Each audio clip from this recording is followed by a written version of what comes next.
It was a presidential address unlike any other. President Trump was his best self at the joint session of Congress address on Tuesday. Democrats also revealed their own disarray, perhaps. It began, obviously, with Democrats abstaining from joining the president's procession down the chamber floor as Trump walked in. Democratic Congresswoman Melanie Stansbury from New Mexico, among others in the room, held up signs that read, "This is not normal." Then, Texas Democrat Al Green heckled the president, yelling out, "You don't have a mandate," an outburst that prompted Vice President J.D. Vance to motion the sergeant at arms to remove Green. Several Democrats, including Representatives Jasmine Crockett, Jamie Raskin, and Maxwell Frost, trickled out of the chamber during longest presidential address in history. Those who stayed held up signs that read, "False," "Musk steals," "Save Medicare," and "Protect veterans." Trump responded. Let's listen. This is my fifth such speech to Congress. And once again, I look at the Democrats in front of me, and I realize there is absolutely nothing I can say to make them happy or to make them stand or smile or applaud. Nothing I can do. Joining us now to drill down into the Democrats' reaction is former Democratic Senate candidate for Wisconsin, Steven Olikara. Welcome back to Rising, Steven. Nice to see you. Nice to see you, too. Thanks for having me. Of course, great to get your reaction to what we heard last night, particularly the Democrats. Do you think the kinds of behavior that Al Green involved himself in, those little signs that got held up. Now, I don't actually think any of this matters. I'm not sure normal people are really paying attention so much to the State of the Union or the joint address or whatever we're calling it. But have the Dems found a good way to oppose or resist Trump in terms of the kind of theatrics we saw last night? Among the Democratic leadership, no. I mean, if the face of your party can't be Al Green, he tried to attract attention to himself last night. And then previous to that, if you remember the protests outside the Department of Treasury, for example, Chuck Schumer taking front stage, that's not who you want as the face of your party. Now, I do think the Democrats made a really smart decision in selecting Senator Alyssa Slotkin from Michigan to provide the Democratic response. And she had, I think, a really smart, thoughtful message. She spoke to economic issues, pocketbook issues that I think really impact the majority of Americans right now, especially as the cost of many goods, including eggs and other goods, are going through the roof. You see that kind of message not gaining the kind of oxygen that it requires. It's not being talked about too much today because of people like Al Green. So no, I don't think him standing up and getting removed helped. I don't think the bingo paddles helped at all. I think it looks weak, it looks inept, and it looks disorganized. And I think Democrats at the leadership level need to just step back. They have been humbled over the last few months and let the next generation rise up. I don't understand what's wrong with a sign that says protect Medicare. You're talking about $800 billion worth of Medicare cuts. What's wrong with politely holding up a sign that says don't steal from Medicare? What's wrong with that? I don't understand. I don't know why Democrats are somehow apologizing for that. Or a sign that says protect veterans. When you have so many veterans who have been working at these agencies, doing a good job, serving their country, being summarily removed like that, I don't think that this is a moment. I don't quite understand why Democrats would be apologizing for what we're doing or what we're not doing right now when really the abuses are coming from the other side. I agree that Democrats should not be apologizing for those policy positions. I think more what I'm pointing to is the way in which they're doing it. I think there is a way to light up Trump's speech. There's a lot that he said that's not only wrong and not morally right, but also unconstitutional.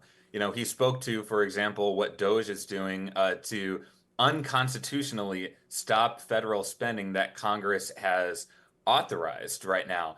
And the conservative Supreme Court this morning agrees with that position in their newly released ruling about saying that the Trump administration does need to spend that money from USAID. And so the Congress, whether you're a Democrat or Republican, should not have been applauding a lot of that speech. And I agree with you, Marianne, that a lot of those positions, standing up for veterans, many of whom are losing their jobs in the federal government right now, standing up for programs like Medicare, are not only morally important positions, but they're ones that are supported by the majority of the American people. And so I think it's smart to stand up for those issues. However, doing so with a bingo paddle, I think just comes across as not forceful. It sounds like you're not in control of the message. And I think that, yes, Democrats need to be more coordinated around some of the politically and publicly popular positions they have, but do so in a way that's not so disruptive. Like, there is a party right now of disruption that's called the Republican Party. We need a party of construction, and that needs to be the Democratic Party. Yeah, I agree with you that, and with Marianne, that, focusing on cuts to these programs, these entitlements, while I support them, I don't know how politically popular it is, and that's a good strategy for Democrats. What about their failure? They're taking a lot of flack, and I couldn't see exactly in the room at all times, so I don't know if anyone did cheer or what exactly happened, but I know there was a lot of conservative criticism for the perception, at least, that there was not, that it was so partisan that the Democrats wouldn't applaud things that ought to have been bipartisan, like just recognizing tremendous people in the room, like the young kid who was trying to overcome cancer, and we had a little special moment for him. Other moments that could have been, rah-rah unity that the Democrats didn't seem to participate, according to conservatives. Yeah, there's that moment with the 13-year-old getting a badge from the Secret Service. Yes, you can applaud that. Talking with many of my liberal friends live when that moment happened, that's something that did pull at the heartstrings. It's a heartfelt moment. It's one that you can applaud. Here's the political strategy: if you want your political message to gain more steam, if you're a Democrat and you are criticizing the Trump administration, you have to also demonstrate that your comments are not nakedly partisan or reflectively partisan. And you do that, you accomplish that by demonstrating that you have an open mind, that you have an independent, critical thinking mind to applaud the Trump administration or the speech when he does things that you might agree with, or things that are just purely nonpartisan, like that moment with the Secret Service, and then forcefully oppose him when you disagree with what he's saying. I think loyal rising viewers know that I've been more than fair to the President Trump and the incoming administration. I've been calling balls and strikes with an independent mind, and I've heavily criticized Democrats for actually helping to create this horrible political moment we're in right now.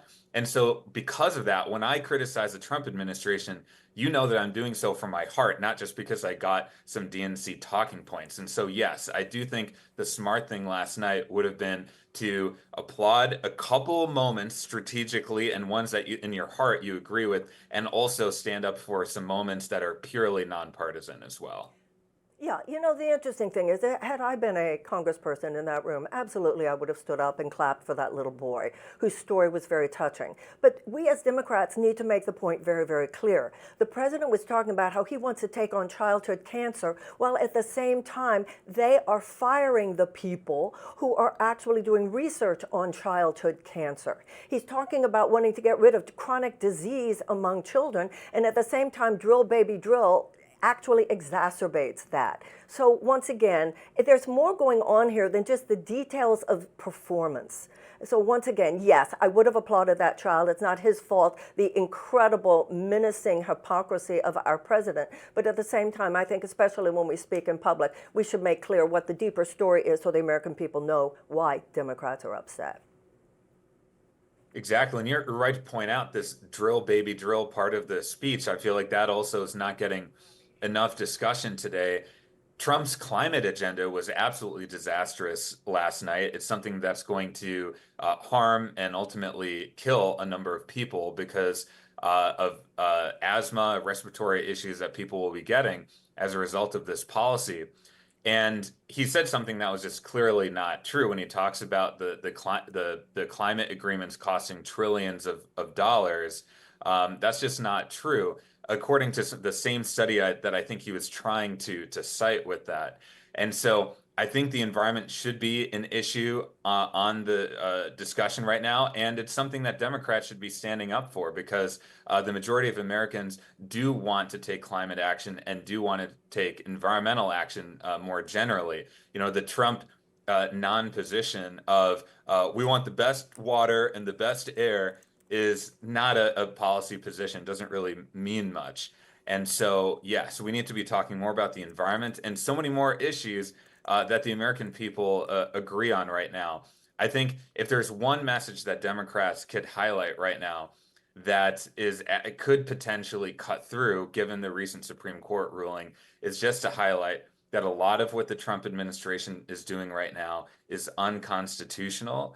And it's something that conservative constitutionalists like Ted Cruz and others, Mike Lee, for example, should be outraged about because if you don't have a constitution, you don't have the rule of law, you don't really have a country, and we are teetering right on the edge of losing a constitutional republic. So I think it's really important that Democrats stand up for that and the popular issues that a number of them already support. Steven Olikara, thank you so much for joining us today to discuss this. We appreciate it. Thank you.